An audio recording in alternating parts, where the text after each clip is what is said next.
नमस्कार मंडळी, मी श्रिया.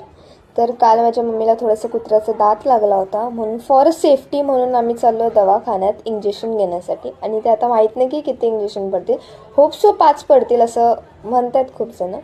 सो त्यानंतर आम्ही गेलो दवाखान्यात आणि दवाखान्यात गेल्यानंतर माझी मम्मी फुल ऑन सदम्यामध्ये होती. आता हे किती इंजेक्शन पडतील, आता किती इंजेक्शन पडतात. आणि त्यानंतर डॉक्टरने सांगितलं की तुम्हाला 5 इंजेक्शन घ्यावे लागतील. आता 2 भेटेल आणि बाकीचे तुम्हाला नंतर घ्यावे लागतील.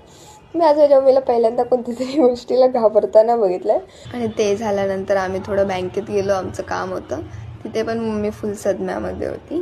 तिकडनं आम्ही निघालो घरी जायला आणि घरी जाताना आम्ही गेलो थोडं हॉटेलमध्ये खाल्लं. आणि मला आत्ता कळलं की मी एवढी जी खादाड झाली आहे ते फक्त आणि फक्त माझ्या मम्मीमुळे. आणि माझ्या मम्मीचं असं होतं, दीदी ते खावेत, दीदी ते खावेत. म्हणजे ओके मम्मी, नो प्रॉब्लेम. त्यानंतर घरी गेल्यावर पण मी अशीच खादडत होती. त्यानंतर मी बटाटे उकडत ठेवले होते, त्यात पण टोप जाळून टाकलं. टोप जाळायचे असतील तर ते फक्त माझ्याकडनं शिकावं.